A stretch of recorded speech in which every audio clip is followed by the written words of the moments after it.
Y es cansado. Pues él hasta Ámsterdam dijo todo fácil. Y de ahí, cuando llegó a Seúl, hasta que pasó de ese aeropuerto al otro, ahí fue donde se dio cuenta que llegó 20 minutos tarde. Ya se había ido el avión. Y hasta ahí sí son bien puntuales los asiáticos. Pero él había comprado conexiones. Ya estaba toda la conexión para ir. Entonces, pero el retraso fue del primer avión. Uh-huh. ¿Y le repusieron o tuvo que comprar uno nuevo? Tuvo que comprar. Pero, él se comunicó con la coordinadora y le dijo que hacía y ella le dijo compra otro. Lo que sucede es de que muchas veces las personas vienen muy cansadas y resolver en un horario nocturno o un horario no entre semana es complicado. Entonces lo que aconsejan es comprar y de repente después pueden hacer una compensación. Si se atribuye que es del avión, pero eso lleva tiempo, no es así de... En el momento lo dejan ahí con su mochila, mientras gusta de otro país que hace y donde uno ve solo símbolos raros porque no hay mucho inglés. Y para mí mi lógica es que una conexión deberían hacerse responsables porque uno pagó de una vez toda la hilera de vuelo, pero bueno. Mis hermanos, vamos a comenzar ahora sí. Ya. Buenas tardes a los hermanos que nos van a ver más tarde. Vamos a comenzar en esta ocasión con nuestro estudio. Disculpen el retraso, vamos a orar.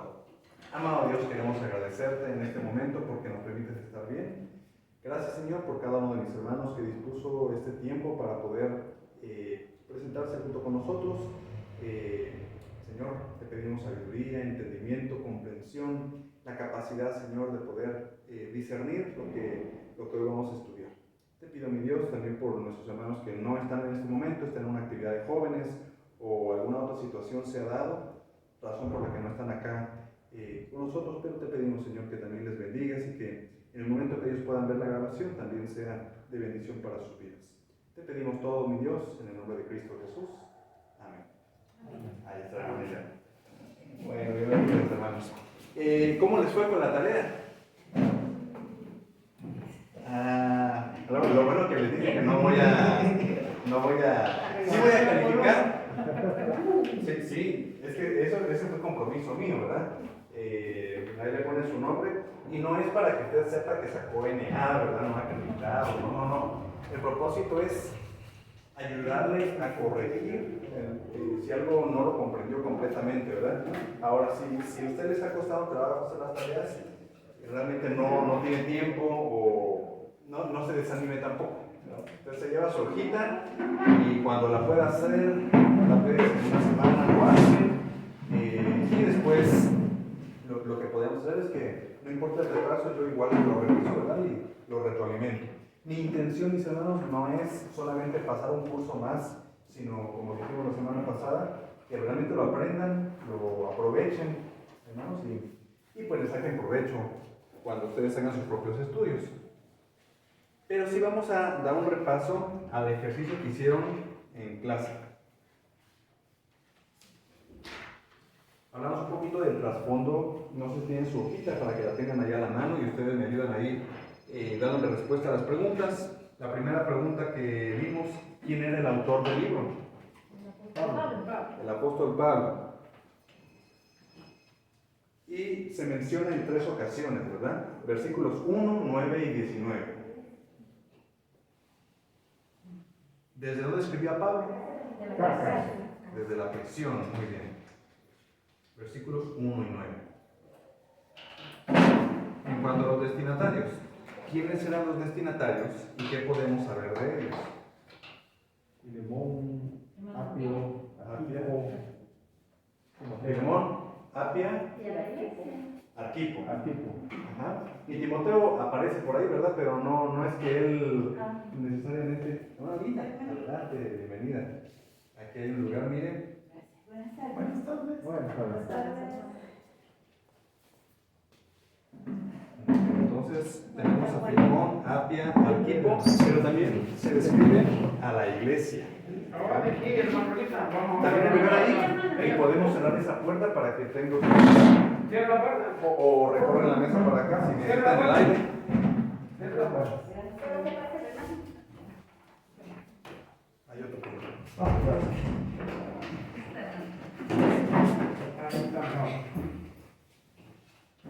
¿Y qué podemos saber de ellos? Que servían a la iglesia, uno, que había una iglesia en la casa de Filemón, ¿verdad?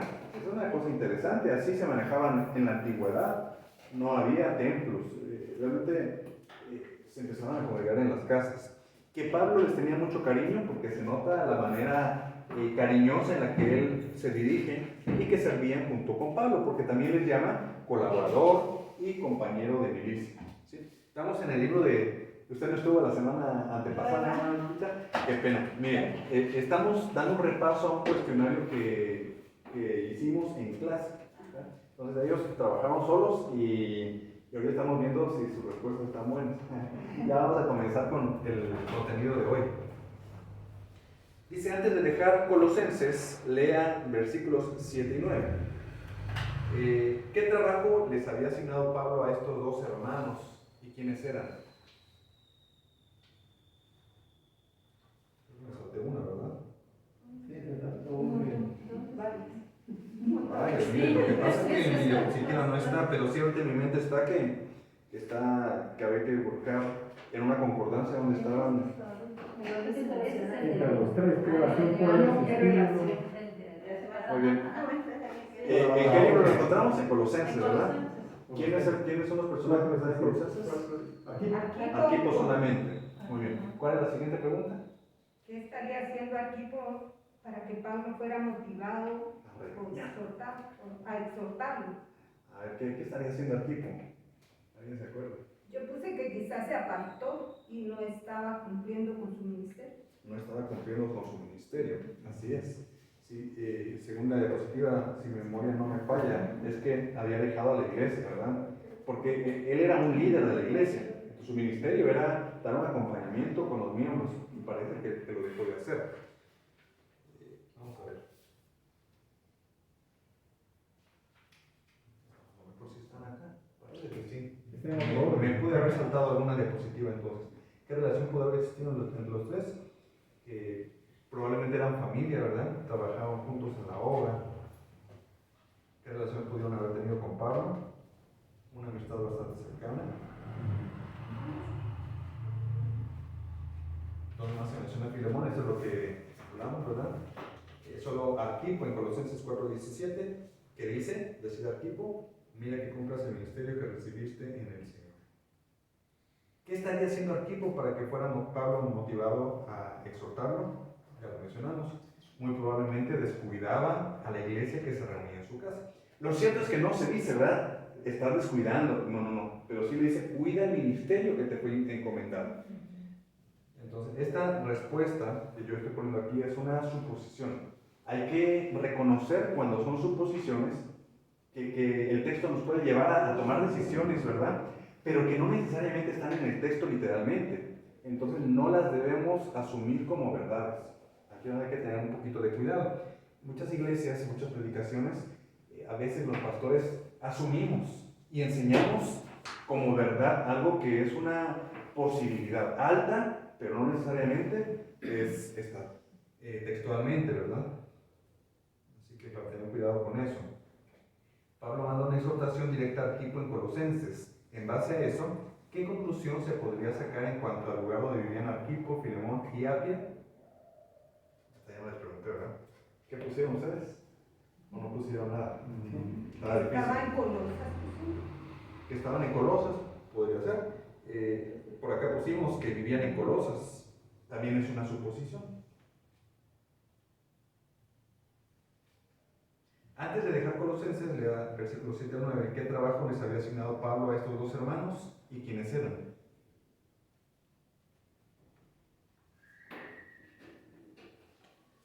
Bueno, llevar la epístola de Colosenses a la iglesia, informar a la iglesia en Colosas sobre la situación de Pablo, traer a Pablo noticias de la iglesia, dar una retroalimentación. ¿Y esos dos hermanos quiénes eran? Tíquico y Onésimo. Regresando a Filemón, lea los 4 al 7. ¿A quién se dirige el resto de la carta y por qué?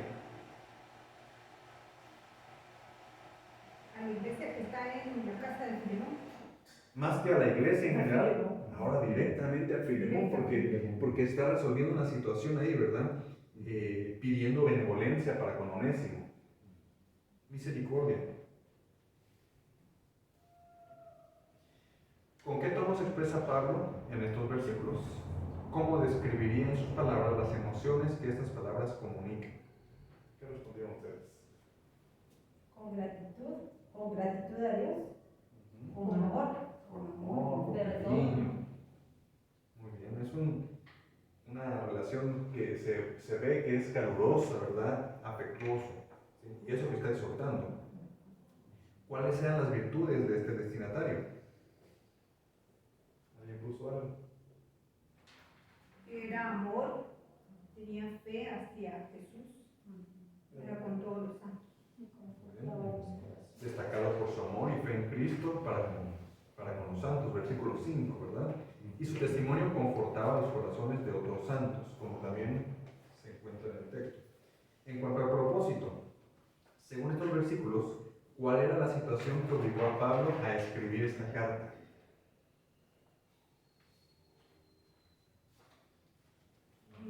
El propósito, pienso yo que era porque él había visto que Filemón estaba enojado con Onésimo, porque era un esclavo que le había robado y Pablo quería que le perdonara y lo había mandado de regreso para recibir el Muy perdón. bien, ¿sí? Lo cierto es que Onésimo había sido un esclavo de Filemón, ¿verdad? Un esclavo de Filemón, llamado Onésimo, versículo 10, probablemente se había escapado de su amo, habiendo robado. Vamos a ver los versículos para tener claro. Filemón, versículo 10.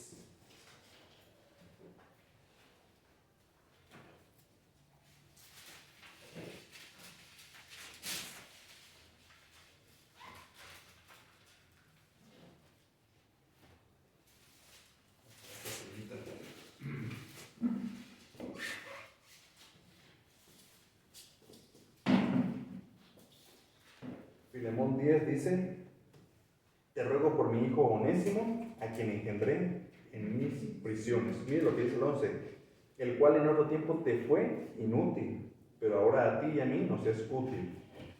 Después dice, versículo 10, cuando lo leímos el 18, dice: y si en algo te dañó o te debe, ponlo a mi cuenta. Ahí se puede ir distinguiendo. Número uno, que si Onésimo tenía un propósito, una función que podía ser útil o inútil, de ahí se saca la conclusión de que era un siervo, un esclavo, alguien que le servía a Onésimo. El 18 nos está diciendo que hubo daño o debe, ¿verdad? Ponlo a mi cuenta, dice el apóstol Pablo. Entonces, pudiese ser que Onésimo robó a su amo. Y el versículo 10 que dice que se convirtió a Jesús y ahora Pablo intercede por Onésimo. ¿Qué petición concreta hace Pablo? Bueno, que Filemón nuevamente lo reciba. Como así mismo, Como que así lo recibiera mismo. como un hermano. Ahora como un hermano, ¿verdad? Ya no como un esclavo. ¿Cuáles técnicas persuasivas ocupa Pablo para convencerle a hacerlo? Incluyendo razones dadas, indirectas, cosas entre líneas. ¿Cómo lo convence? Asumir el costo de lo que Onésimo le había hecho. Número uno, está asumiendo el costo, ¿verdad? Si te debe, ponlo a mi cuenta, muy bien. Y ahora le era útil a él y también le podía ser útil. Ajá, Y también que él no quiere hacer nada sin su consentimiento, dice. muy bien. Y yo pienso que Sí, no lo está forzando, ¿verdad? Toma la decisión, pero esto es lo que yo te recomiendo. Y tiene una expectativa que va a ser obediente. Uh-huh. Y le vuelve a repetir que lo reciba como a él mismo. Y es una repetición, ¿verdad? A las repeticiones hay que ponerles atención y lo vamos a ver un poquito más adelante. Apela a la relación cercana que tienen, ¿verdad? Somos amigos. Filemón, escúchame, yo Pablo, ¿verdad? Apela a su ministerio con Filemón. No demanda, sino ruega, por ahí lo mencionaron, ¿verdad? No fue una imposición, sino fue un ruego. Explícale que la conversión de Onésimo hace diferente la situación. Versículos 10 y 11, ya lo leímos, 15 y 16, que dicen porque quizá para esto se apartó de ti por algún tiempo, para que le recibieses para siempre, ya no como esclavo, sino como más que esclavo, como hermano amado, mayormente para mí, pero cuanto más para ti, tanto en la carne como en el Señor. Menciona su edad avanzada, el apóstol Pablo, versículo 9. Más bien te ruego por amor, siendo como soy, Pablo ya anciano. ¿Quién se va a negar a un viejito, verdad? Bueno, así se está presentando Pablo. Usted va en el semáforo, ¿verdad? Y ve a una persona pidiendo, lo ve joven, con sus funciones bien, pidiendo, regularmente decimos que se vaya a trabajar. A veces pensamos así. Pero si usted ve a alguien, ¿verdad? Que ya está grande y máximo traigo un letrero que dice, ya por mi edad no me dan trabajo, ¿verdad? Pues lo que uno es, se mueve el corazón. Y el apóstol Pablo está apelando también a su edad. Expresa confianza en que Filemón responderá de manera favorable. Está dando por hecho que ahora que sí lo va a recibir, ¿verdad? Entonces, con mayor razón. Son algunas técnicas que utiliza el apóstol Pablo. Bueno, y ahí terminamos con nuestro repaso del ejercicio. Así que un poquito de lo que vimos la semana pasada, ¿verdad? Vimos que estamos en la observación. El método se divide en 3 etapas. La primera es observación, la segunda interpretación y la tercera aplicación. Muy bien. Entonces seguimos en la observación. De hecho, mis hermanos, es el punto más largo. Ya la aplicación la vamos a ver así. La interpretación es mediana, ¿verdad? Entonces, pasos preliminares. Número 1, orar pidiendo la guía del Espíritu Santo, porque la palabra dice que el Espíritu Santo nos enseña la palabra de Dios. Número 2, leer con interés, ¿verdad? No como, tengo que dar un repaso, me van a preguntar. No, quiero saber. Esa es una diferencia entre leer porque me van a preguntar o leer porque realmente estoy interesado. Número 3, leer imaginando los eventos. ¿Ya se imaginó usted dónde leyó la carta a Filemón? ¿La leyó en su sala? ¿Se la leyeron en la puerta? ¿Cómo se imagina usted que fue la conversión de Onésimo?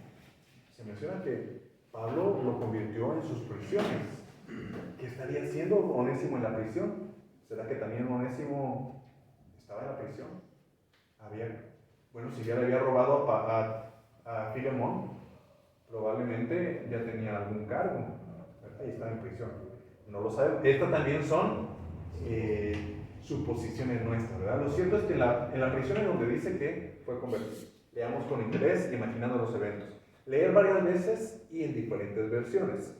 Mencionamos que la Reina Valera es una traducción bien literal. Usted agarra el texto griego y después, palabra por palabra, la pone en la línea de abajo, como regularmente traducimos, ¿verdad? Los que aprendimos inglés, no muy bien porque dicen que no debería ser así, ¿no?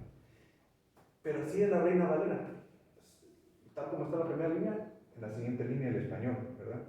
Entonces, es una traducción muy completa en ese sentido. Por eso le llaman la sacrosanta, ¿verdad? La que usamos los evangélicos. Pero yo le recomiendo que utilice algunas otras versiones porque el lenguaje de la Reina Valera es un tantito complicado, ¿verdad? Anotar las observaciones. Aquí necesita usted tener lápiz y papel, ¿verdad? O dónde escribir. Con respecto al trasfondo del libro, que es lo que ustedes, esa tarea que hicieron fue del trasfondo, ¿verdad? Pistas en el mismo libro. Ahí mismo se dice dónde estaba Pablo, no hay que buscarlo en un comentario.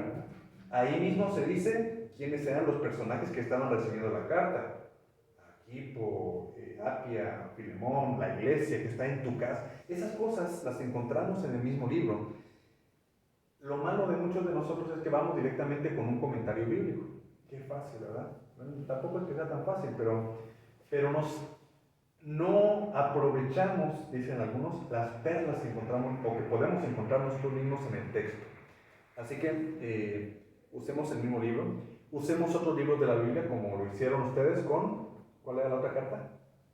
Colosenses. ¿Ah? Y para eso ustedes recurrieron a una concordancia o a las citas que están en los márgenes, ¿verdad? Pista en otras fuentes. También yo les di la semana pasada un artículo, ¿se acuerdan? ¿Quiénes lo traen?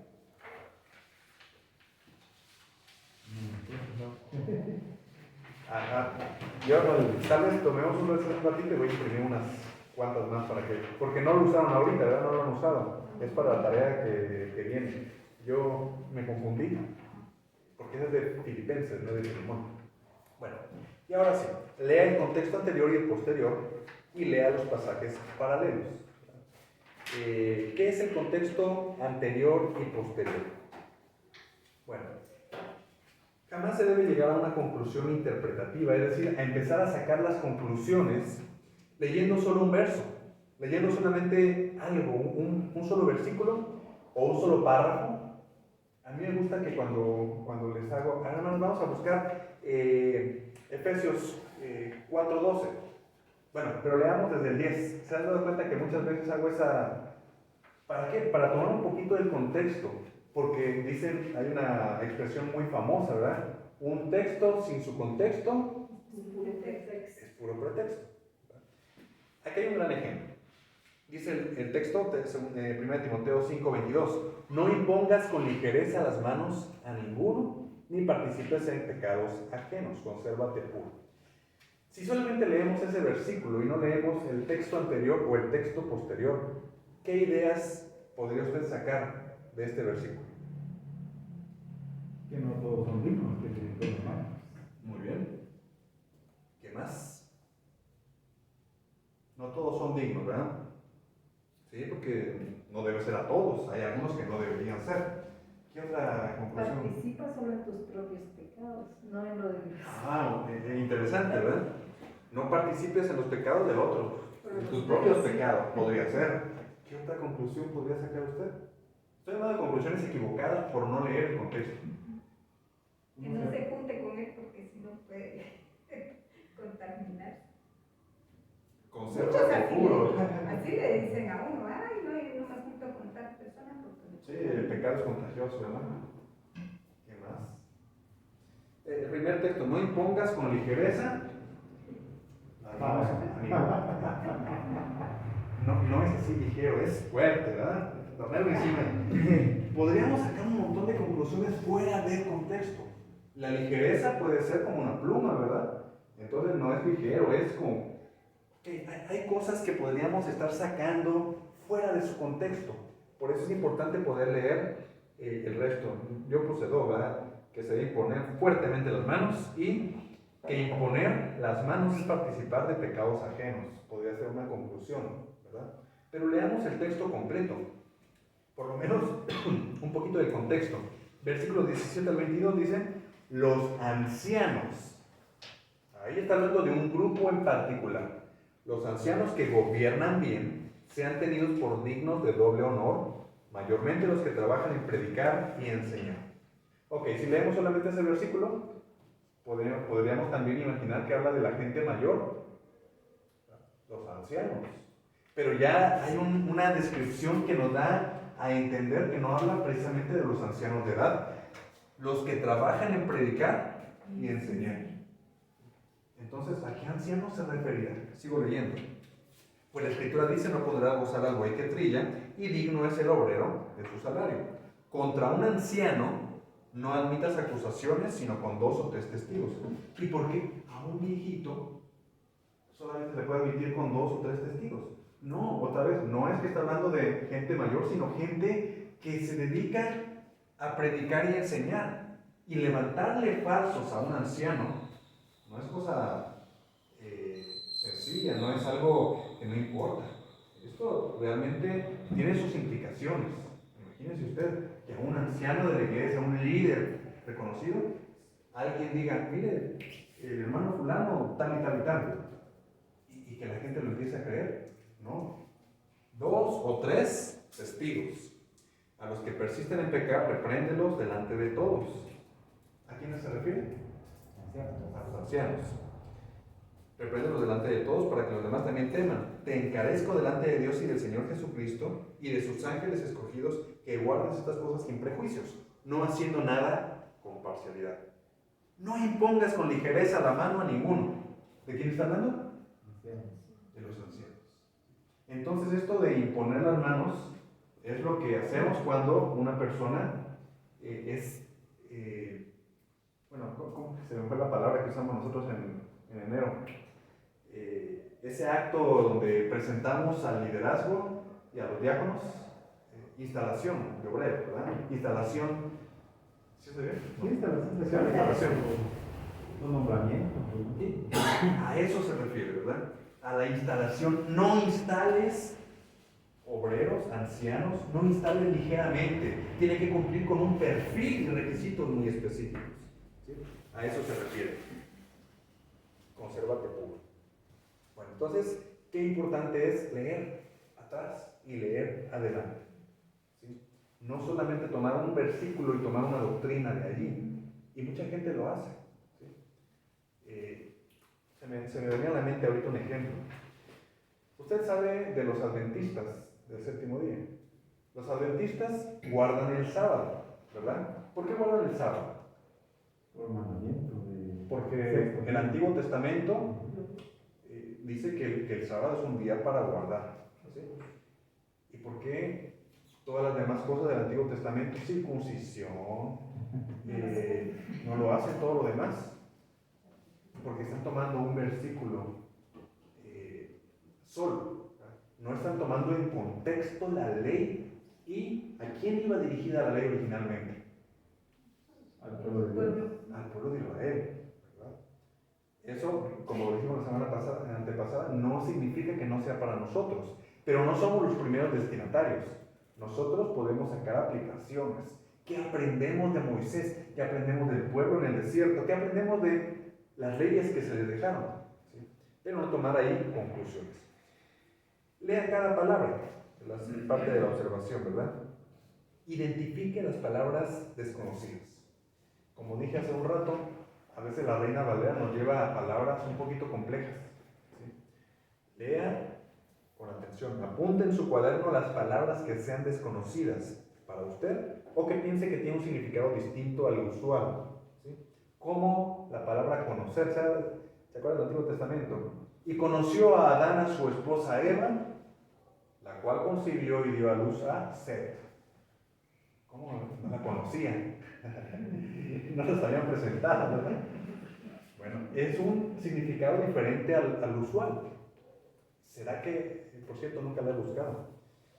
¿Será que el diccionario utiliza la palabra conocer como tener relaciones de pareja? Le voy a dar un punto al que me investigue ahorita. Mi celular está allá. Yo no estoy consciente, la verdad nunca lo he buscado, ahorita me viene a la mente, me quedé en duda. Pero si no, es porque esto es un eufemismo. Y ahorita vamos a hablar de lo que es el eufemismo. No se asusten. Solo como un ejemplo, mire lo que dice Efesios 4. Esto creo que ya lo hicimos la semana pasada. Identificar la cantidad de palabras que ustedes no conocen de Efesios 4. Del versículo... Perdón, hermano José, sí, en la Real Academia Española dice, en la sexta definición, tener relaciones sexuales con alguien. Pero uno no lo usa en el lenguaje. No lo usamos. Mira, hoy hemos aprendido algo más. Yo diría por el punto. Tienes el punto. Ahorita voy a agarrar tu hoja y le pongo un puntito ahí. Bueno. Solo en Efesios 4, ¿verdad?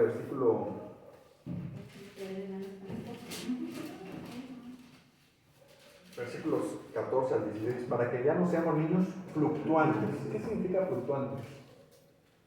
Con su IVA. Sub y baja. Muy bien. Llevados por doquiera de todo viento de doctrina. ¿Qué significa doctrina? Un conjunto de conocimientos, de creencias. Creencias, conocimiento, enseñanza, la teología propia de. Muy bien. Por estratagema. Bueno, estratagema tal vez es una palabra que nos ayuda un poco el contexto precisamente para entender. Suena a estrategia, ¿verdad? Estratagema. De hombres que para engañar emplean con astucia, artimañas, sino que siguiendo la verdad en amor pescamos en aquel que es la cabeza, este es Cristo, de quien todo el cuerpo bien concertado. Concertar. ¿Qué significa concertar? Encontrar, convenir, encuentro. Y unido entre sí por todas las coyunturas. Bueno, ya. Articulación.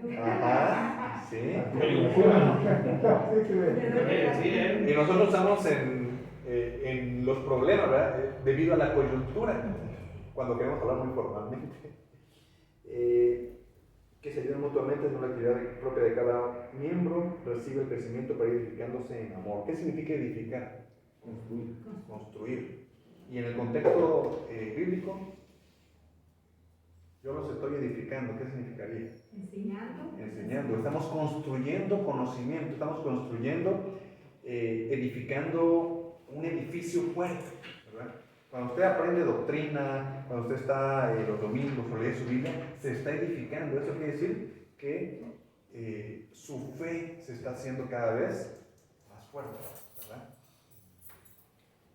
Bueno, el uso de varias versiones nos puede ayudar, como ya lo mencionamos. Podríamos buscar la NBI, es una traducción muy sencilla. Les voy a pasar, sin que se me olvide, un documento que habla un poquito de las diferentes versiones. La Nueva Traducción Viviente tiene como título La Nueva Traducción. Sin embargo, no es una traducción literal, es un poquito más una paráfrasis. Entonces hay que identificar las que son versiones, traducciones, y las que son paráfrasis. Las paráfrasis también ayudan, pero hay que tener más cuidado con ellas, porque también, incluso de las traducciones, miren, si yo traigo un documento en inglés, que es un idioma que más o menos puedo leer, ¿verdad? Y se lo pongo a varias personas que pueden leer inglés, probablemente vamos a tener una traducción muy similar, pero no idéntica. ¿Sí? Entonces, ¿por qué?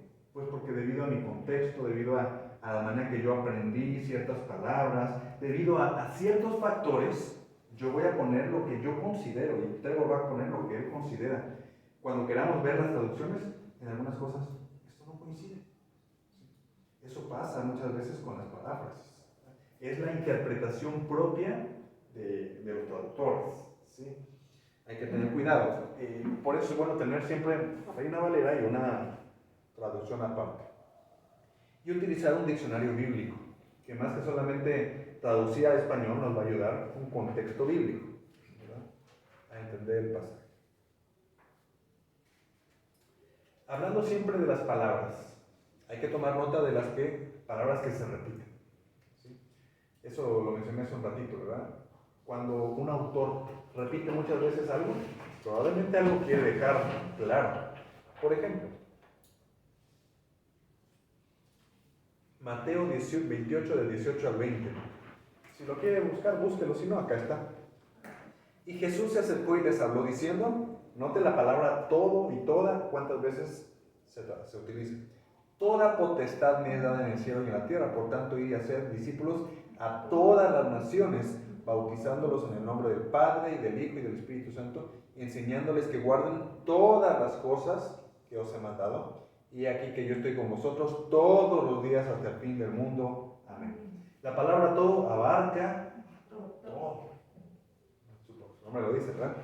Entonces, note que hay mucha repetición de esa palabra. ¿Cuántas veces? 4, ¿verdad? En un solo versículo. Bueno, en una sola oración.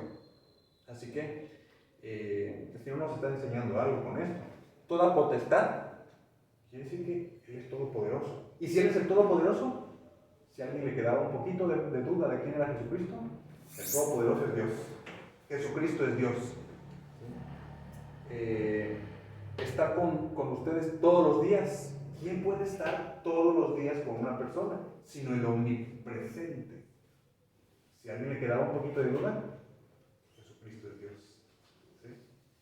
Note la repetición. Hacer discípulos a todas las naciones, eso habla de abarcar, ¿verdad? Y enseñándoles que guarden todas las cosas que os he mandado. Bueno, este es un ejemplo. Hay otros textos que tienen repeticiones. Tomar en cuenta las repeticiones.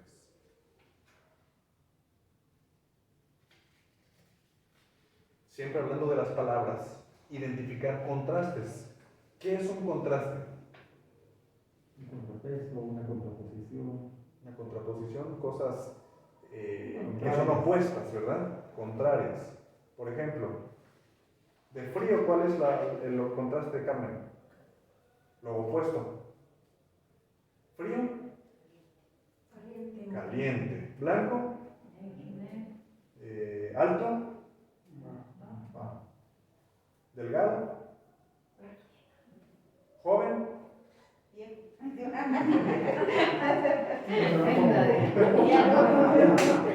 Puntos menos a la mano. Queda claro cuáles son los contrastes, ¿verdad? ¿Cuál es el contraste de amigo? Enemigo. ¿Y de enemigo? ¿Amigo? Sí, ¿verdad? O alguien que simplemente no me hace daño. Indiferente. Es indiferente. ¿Un enemigo y una persona que me es indiferente son contrarios? ¿O son lo mismo? ¿Qué piensa usted? Yo digo que no, porque el enemigo trata de hacerle daño a uno.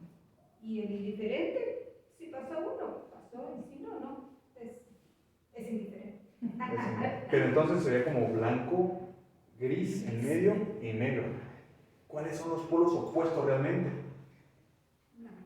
Blanco y negro, ¿verdad? El indiferente sería el gris. Pero ahí es donde a veces nos entran un poquito de duda, porque lo que usted dice es el razonamiento de la mayoría. Pero yo también así lo entiendo. No me está haciendo daño, no es mi enemigo, pero tampoco es la persona que busca mi bien. Entonces, es un punto intermedio. Mejor veamos, bueno, hablando del estudio bíblico, ¿verdad? Veamos exactamente qué es lo que el autor nos está diciendo que es el contrario. Por ejemplo, ¿qué es lo contrario de robar? Regalar. Yo hubiera dicho no robar. ¿Sí? Pero la Biblia, cuando habla de el que hurtaba, no hurte más, sino trabaje para ayudar. Exactamente. ¿Se da cuenta cómo los contrastes no necesariamente son como a veces los percibimos? Hablo del texto, ¿verdad? Obviamente, pues si usted estuviera leyendo una novela, si estuviera leyendo un libro diferente a la Biblia, cada autor utiliza sus propios contrastes a su manera, ¿verdad? Pero estamos estudiando la Biblia, entonces, a la hora de estudiar la Biblia, veamos qué es lo que el autor está contrastando. ¿Cuáles son realmente los polos opuestos que el autor está dando? Ahí está el texto que le acabo de decir, ¿verdad? Y de hecho en Efesios 4, eso está en el versículo 28, pero hay varios contrastes. Por ejemplo, el versículo 25 dice, por lo cual, desechando la mentira, hablar verdad. ¿Ese es un contraste, sí o no? Sí, ¿verdad? Cada uno con su prójimo. Airaos, pero no pequéis, no se ponga el sol sobre vuestro enojo. Bueno, este no es contraste, ni dé lugar al diablo. El que hurtaba no hurte más, sino trabaje haciendo con sus manos. Ninguna palabra corrompida salga de vuestra boca. Para mí el contraste sería, quédate callado. Pero no, aquí dicen, sino la que sea buena para la necesaria edificación. Así que si usted dice, yo no estoy pecando porque yo no estoy usando palabras corrompidas. Pero tampoco estás edificando, tampoco estás ayudando. ¿Prefieres estar en silencio? Estás indiferente. Note el contraste que el autor, el apóstol Pablo, está usando en estos versículos. Identifiquemos los contrastes. Identificamos también cuando hay comparaciones. El cielo y la tierra pasarán, pero mis palabras no pasarán. Pero del día y de la hora nadie sabe, ni aun los ángeles de los cielos, sino solo mi Padre. Mas como en los días de Noé, es una comparación, así como en los días de Noé, así será la venida del Hijo del Hombre. Esta es una comparación. No es necesariamente que cuando usted esté estudiando Mateo 24 diga, ¿cómo? ¿Será que va a haber una lluvia? ¿Será que alguien va a estar construyendo un barco? No, es una comparación. Así como en los días de Noé, que fue imprevisto. Nadie se esperaba que de pronto iba a caer lluvia del cielo porque nunca había llovido. Así será la venida del hombre. Entonces, esta es una comparación. No es para que usted le haga un exégesis, decimos, un análisis muy crítico a los días de Noé. No es necesario, es una comparación. Ahora vamos a entrar a una parte que me gusta. Es un poquito complicada por aprenderse las definiciones, pero realmente es un tema muy interesante, muy bonito. lenguaje figurado. ¿Qué es el lenguaje figurado? Lenguaje figurado es cuando nosotros, en vez de utilizar un lenguaje, vamos a llamarle así, literal de lo que estoy queriendo explicar, disfrazo o hago algún cambio para que mi audiencia cache, atrape la enseñanza. Tal vez mi explicación no fue muy clara, pero ahorita lo va a entender. El símil, esa es la primera. ¿Sí? Tiene algo similar a las similitudes, las símil. Luis siempre llega tarde, es más lento que una tortuga. Esto es un símil. ¿Por qué? Porque ¿será que realmente habrá una persona tan lenta, más lenta que una tortuga? No, es que no es literal. Si usted encontrara esto en un versículo, no existe, por cierto, ¿eh? Pero si usted encontrara esto en un versículo, diría, ay, ¿cómo será que...? A ver, una tortuga camina a... ¿Qué clase de tortuga será? ¿Marina o a 10 kilómetros, 2 kilómetros por hora? ¿Cómo caminará Luis? No se trata de eso, ¿verdad? Es una figura literaria que describe algún objeto, acción o relación como cosa semejante a otra cosa no similar. Semejante, pero no idéntico. El símil usa las palabras como, así, semejante a, etc. El símil usa las palabras, está dos veces, ¿verdad? Perdón, declarando expresamente la semejanza entre las dos cosas. Esta figura es la más sencilla de todas y la más fácil de identificar. ¿Existe eso en la Biblia? Sí, hermano. Acompáñenme a leer Proverbios 26:1.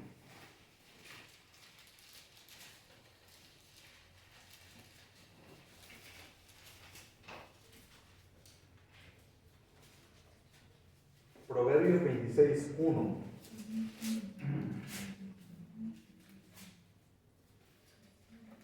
Miren, como no conviene la nieve en el verano, ni la lluvia en la siega, así no conviene al necio la honra. Noten que está utilizando una de las palabras que están acá, ¿verdad? ¿Cómo? Así no le conviene. De la misma manera que no le conviene a un agricultor que está sembrando, ¿verdad? Y que se venga la lluvia en un momento que todavía no es su época, porque entonces la semilla se ahoga. Así no le conviene al necio la honra. ¿Sí? Esta es una similitud. Pero también, en algunos casos, el símil existe solo implícitamente. Es decir, la semejanza entre las dos cosas diferentes solo se da a entender. No existen esas palabras necesariamente. Un ejemplo está en Proverbios 26:3. Ahí más adelantito. Dice así: el látigo para el caballo, el cabestro para el asno y la vara para la espalda del necio. ¿Identifica usted cuál es el símil ahí? El látigo para el caballo, el cabestro para el asno y la vara para la espada del necio. Note que el látigo y el cabestro nada tienen que ver con un necio. Nada tiene que ver con un necio. Pero se podría traducir así. Así como el látigo es para el caballo y el cabestro para el asno, así la vara es para la espalda del necio. Note que utilizo las palabras que están ahí, pero en mi propia paráfrasis. ¿Sí? No están literalmente en el texto, pero sigue siendo un símil. ¿Sí? En otras ocasiones el símil es prolongado para incluir varios aspectos de la semejanza. Mira lo que dice Cantares 2, del 3 al 5.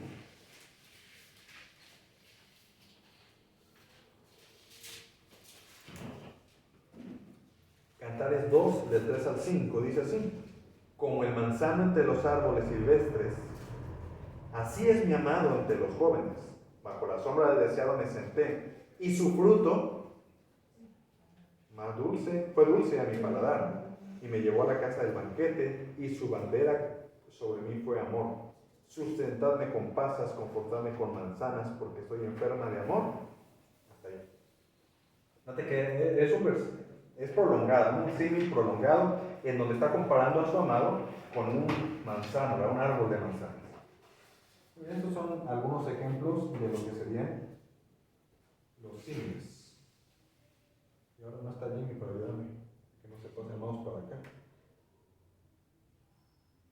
Creo que era para el otro lado, ¿verdad? Ahí está, perdón. Es que ya me acordé que la semana pasada la computadora la tenía del otro lado.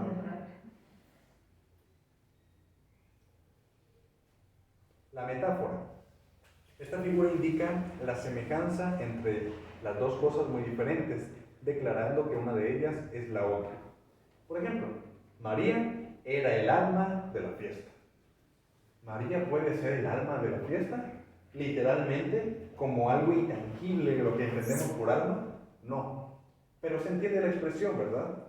María era el alma de la fiesta. Es una metáfora. Note que es muy similar al símil. Veamos, de hecho, pueden ser a veces hasta idénticos, ¿sí? Es decir, no vamos a identificar necesariamente una metáfora o un símil. La clave del símil es las palabritas así, como, semejante a, pero como ya vimos, no siempre lo tienen. La metáfora es muy similar. Versículos que hablan de metáforas, Mateo 5:14.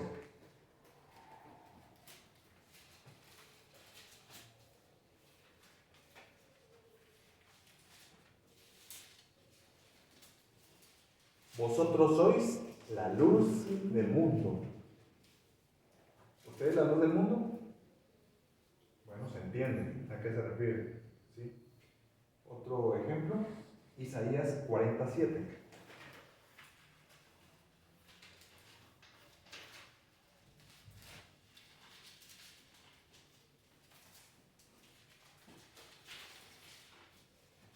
Dice, la hierba se seca y la flor se marchita, porque el viento de Jehová sopló en ella, ciertamente como hierba es el pueblo. Como hierba es el pueblo. Una hipérbole. Para los que estudian matemáticas, una hipérbola, una figura que hace este trayecto, ¿verdad? Usted avienta una piedra, por ejemplo, y hace sube y después baja. Eso es una hipérbola. Muy similar. ¿Por qué? Porque cuando usted avienta una piedra, llega a una cúspide, lleva a la parte más alta, pero no en su destino. Después cae. Entonces, una hipérbole es una exageración, tirar más allá del blanco. De ahí viene el griego hipérbole, ¿verdad? Como figura literaria significa una exageración de una idea. La hipérbole exagera de una manera evidente para dar énfasis al pensamiento. ¿Y cuántos de nosotros no lo usamos? Ese examen traía como 10,000 preguntas. ¿Realmente habrá un examen de 10,000 preguntas? No lo creo, ¿verdad? Tal vez para entrar a la NASA. Es una exageración, pero los jóvenes lo usamos, a veces tienen 3 preguntas nada más. Pero como estaba difícil, decimos que tenía 10,000. Deuteronomio 1:28 nos da un ejemplo. Y por eso también les doy las notas para que las tengan, porque así si paso solo las diapositivas va a ser difícil que recuerde a veces las palabras.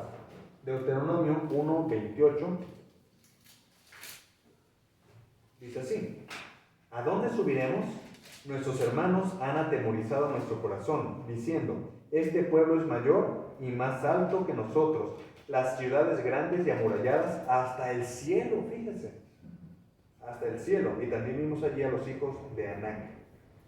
La parte tal vez más enfática es que las murallas estaban hasta el cielo. ¿Y dónde empieza el cielo? Usted ha tomado medida. ¿Dónde empieza el cielo? Es una exageración porque entendemos que el cielo es lo que vemos allá arriba, ¿verdad?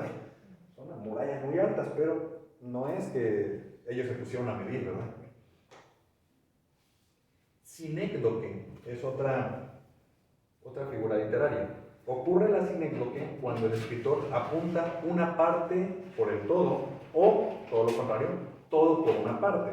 Por ejemplo, trabajo para ganarme el pan. ¿Quién trabaja realmente solo para ganarse el pan? ¿A quién le pagan con pan primero?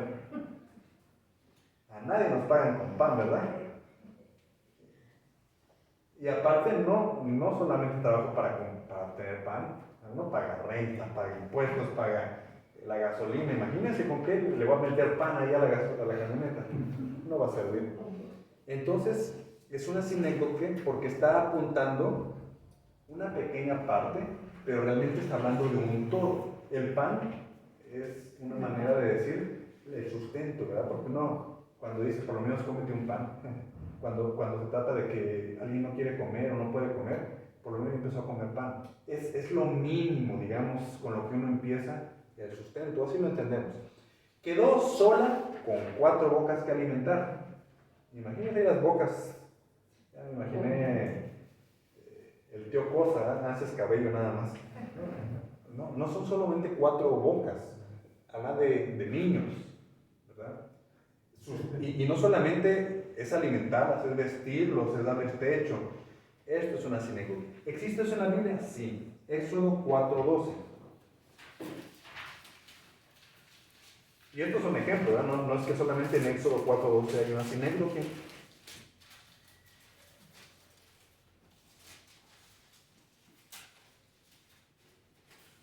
Dice Dios a Moisés: ahora pues ve y yo estaré con tu boca y te enseñaré lo que hayas de hablar. ¿Con quién estará Dios? ¿Con Moisés o solo con su boca? Pero para que Moisés hable, se manda una señal desde acá, ¿verdad? El cerebro le está diciendo a Moisés que debe hablar, dónde debe estar, a quién debe dirigirse. Entonces, no solamente con la boca, Dios estaba respaldando a Moisés en donde quiera que Moisés estaba. Entonces, una sinécdoque, una parte, la boca, por el todo Moisés. Metonimia. La metonimia es el uso de una palabra en lugar de otra, sugerida por la primera. Cuando el escritor pone el efecto, es un poquito difícil la definición. Cuando el escritor pone el efecto de una acción en lugar de la causa, o usa un símbolo en lugar de la realidad, está usando la metonimia. En otras palabras, consiste en el cambio de un nombre con otro con el que el primero guarda una relación. Más fácil va a ser un ejemplo. Miren, un lindo Picasso. ¿Realmente la pintura se llama Picasso? No. El que la hizo se llamaba Picasso. Entonces, todo su trabajo termina tomando el nombre de aquel autor, ¿verdad? Esto se da mucho con el arte. Pero veamos el ejemplo bíblico. Joel 2:10.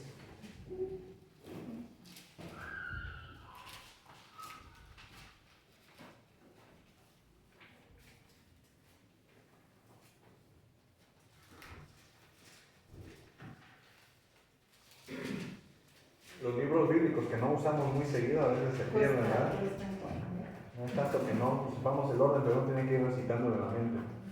Joel, vamos a ver, Joel 2:10 dice: delante de él temblará la tierra, se estremecerán los cielos, el sol y la luna se oscurecerán y las estrellas retraerán su resplandor. Dije 2:10, perdón, no era el 2:10, el 2:31. El sol se convertirá en tinieblas y la luna en sangre, antes que venga el día grande y espantoso de Jehová. ¿Cómo es que la luna se va a convertir en sangre? ¿Sangre de qué? Si un científico fuera y tomara una gota de la luna porque se convirtió en sangre, va a resultar que el ADN es de alguien, de algún... No se refiere a sangre literal, se refiere a que se va a poner roja como la sangre, ¿sí? Lo mismo que ocurre con el sol. Se convertirá en tinieblas, va a cambiar su materia. Usted sabe que el sol es una estrella, ¿verdad? Son gases que se están combustionando desde hace miles de años y no termina de quemarse aquello. Por lo menos así nos dicen, ¿verdad? Yo creo que nadie ha llegado al sol todavía. No se podría. Pero, ¿convertirse en tinieblas? ¿A qué se refiere? Bueno, ese es el efecto. Se va a oscurecer y llamamos a las tinieblas, a la oscuridad a veces tinieblas. Bueno, es un poquito complicado, pero tal vez cuando usted encuentre una figura literaria, esto creo que es una metonimia, ¿ya? Pero va a tener que usar sus notas, por lo menos las primeras veces. Ese es mi niño. Ironía. ¿Qué más explicación que esa, verdad? No se admiten pájaros en esta posición. Ahí está el pajarito. La ironía es la expresión de una idea mediante su sentido contrario para expresar lo absurdo del caso. Job 12:2. Ustedes ya son expertos en Job, mis hermanos. Hemos estudiado Job por casi 4 meses. Job 12:2.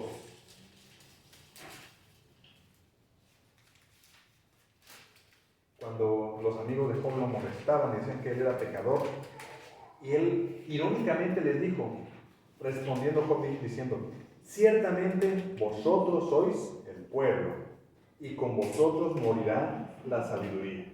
El día que ustedes ya no estén, no existirá la sabiduría, porque ustedes son la sabiduría andante. Eso es ironía, una manera de decirles qué les pasa. Ahora sí, la paradoja.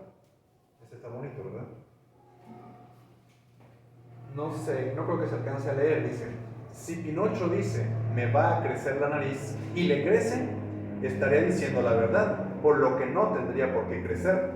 Pero si no le crece, está mintiendo, por lo que le debería crecer. ¿Se da cuenta ahí lo absurdo del caso también? Es una paradoja.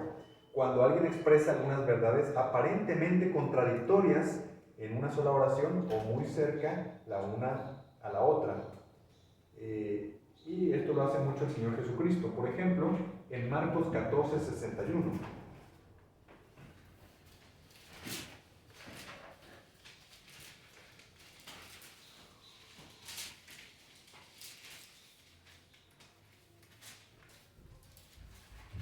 Y 62. Marcos 14, 61 y 62. Dice: mas él callaba y nada respondía. El sumo sacerdote le volvió a preguntar y le dijo: ¿eres tú el Cristo, el Hijo del bendito? Y Jesús le dijo: yo soy.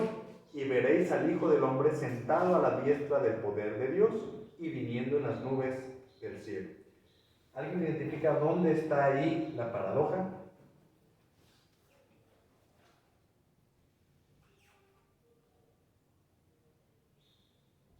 Es difícil. Reconozco que es una difícil. ¿Por qué? Porque la expresión Hijo de Hombre, nosotros de una vez la identificamos con Dios, con Jesucristo. Pero Hijo de Hombre es cualquier hijo de un hombre, o sea, otro hombre. Entonces, cuando Jesucristo le dice: y veréis al Hijo del Hombre sentado a la diestra del poder de Dios, eso es una paradoja. Por lo menos para los que están escuchando ahí, ¿cómo puede ser que este hombre va a estar a la diestra de Dios? Entonces, esta expresión creo que tal vez nunca lo hayamos explicado, pero Hijo de Hombre es realmente algo muy literal. No es un título de Jesucristo como hablar de la divinidad. Es un título que Él se autonombró, con el que Él se autonombró para identificarse con la raza humana. Es el Hijo del Hombre, porque es hombre como usted y como yo. Esto entonces, para los que escuchaban, era algo que no tenía sentido. El eufemismo, es lo que le decía yo al principio, consiste en expresar con suavidad o decoro una idea que podría ofender a los que escuchan o leen. Ahora vengo, voy al baño. Aquí no hay baño, estamos en el campo. Pero usted entiende a qué se refiere, ¿verdad? Sí, todos lo entendemos. No hay un baño, pero sabemos que va al baño. Bueno, ya la explicación no la voy a ver. Pero vamos a ver un ejemplo bíblico, Deuteronomio 23:13. Por eso cuando hablamos de Adán y Eva, yo le dije que tal vez es un eufemismo. Una manera de Adán conoció a Eva, es para no poner ahí, Adán tuvo relaciones sexuales con Eva. Deuteronomio 23:13.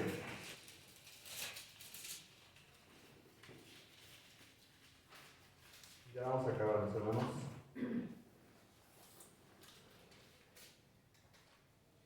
Tendrás también entre tus armas una estaca, y cuando estuvieres allí afuera, cavarás con ella, y luego, al volverte, cubrirás tu excremento. Parece que no hubiera ahí escondido nada, pero cuando dice estarás allá afuera, fíjese que el el texto hebreo utiliza la expresión, en vez de cuando estuvieras allá afuera, dice cuando te sientes. O sea que cuando lo tradujeron al español, pusieron mejor, en vez de cuando te sientes allá afuera, solamente cuando estuvieras allá afuera. De todas maneras, sentarte nada más, pues no tiene nada de raro, ¿verdad? Ese también es un eufemismo en hebreo, pero está refiriendo a otra cosa. Personificación. Cuando existen cuando características personales se atribuyen a los animales, las plantas o las cosas sin vida. También lo usamos en español. Cuidado que las paredes oyen. Miren lo que dice Isaías 55:12.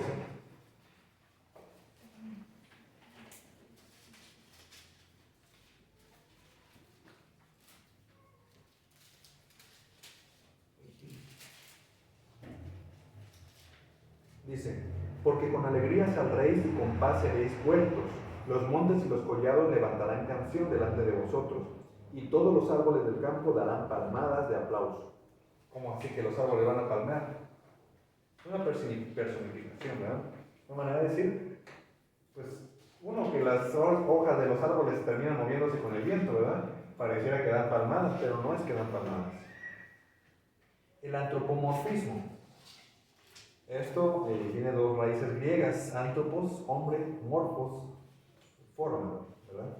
Y tiene que ver con darle a Dios partes humanas. Por ejemplo, decir, Dios me tiene en el hueco de su mano. ¿Y de qué tamaño es el hueco de la mano de Dios? ¿Tiene una mano si Dios es espíritu o tiene un cuerpo? ¿Sí? Miren, eso lo voy a leer ya por cuestión de tiempo. Éxodo 33:11 dice, y hablará Jehová a Moisés cara a cara, como habla cualquiera a su compañero. Y él volvía al campamento, pero el joven Josué, hijo de Nun, su servidor, nunca se apartaba del medio del tabernáculo.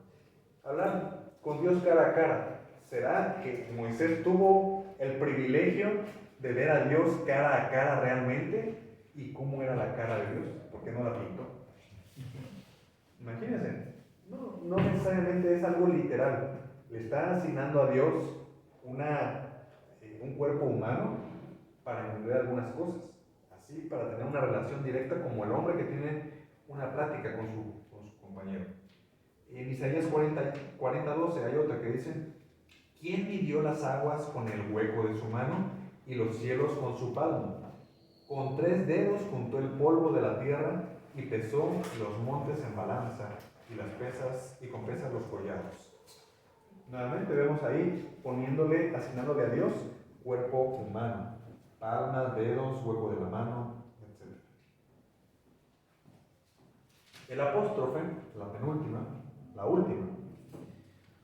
Cuando algunas palabras son dirigidas a una persona ausente o muerta, o a algún objeto sin vida, o una idea abstracta como si pudieran oírnos, esa expresión se llama apóstrofe. Juventud, divino tesoro, te vas para no volver. ¿Será que la juventud escucha? Usted puede ver con su juventud, no te vayas. No, ¿verdad? Es un apóstrofe. En Mateo 23:37 dice, Jerusalén, Jerusalén, que matas a los profetas y apedreas a los que te son enviados. Jerusalén es una ciudad. ¿Podía Jerusalén como ciudad matar profetas? No. Habla de la población, ¿verdad? Pero este es un apóstol. Bueno, y ahí se acaban las figuras literarias que traíamos para ustedes. Una pequeña parte de la observación, ¿verdad? Yo vi que estaban ahí cabeceando un poquito. Creo que les hubiera hecho hacer un poquito de ejercicio. Levanten y se sienten.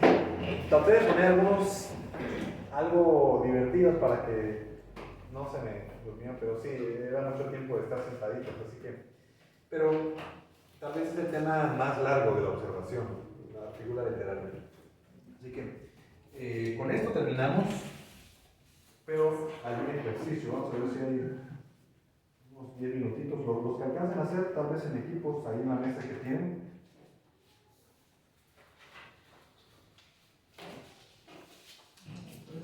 Y aquí sí pueden usar sus notas, hermanos.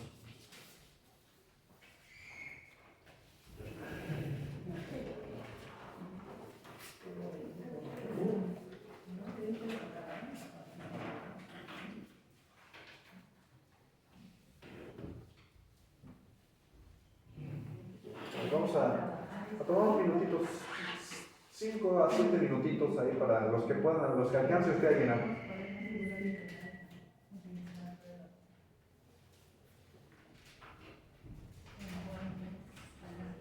Juan 10:7.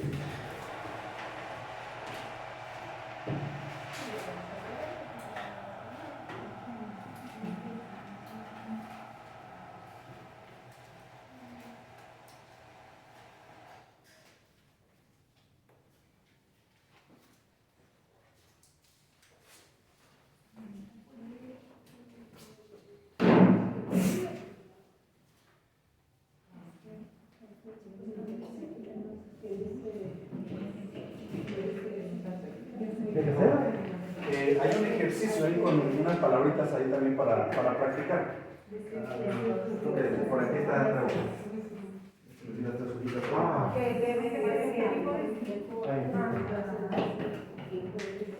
Bueno, para mis hermanos que están viendo la grabación, mis hermanos, con esto terminamos en esta ocasión. Les vamos a hacer llegar también un ejercicio para que puedan practicar. Que el Señor les bendiga.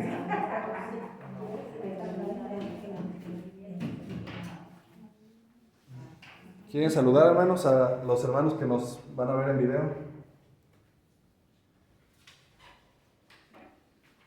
Y ahí está la refa que no van a poder comer con nosotros. Dios les bendiga, mis hermanos.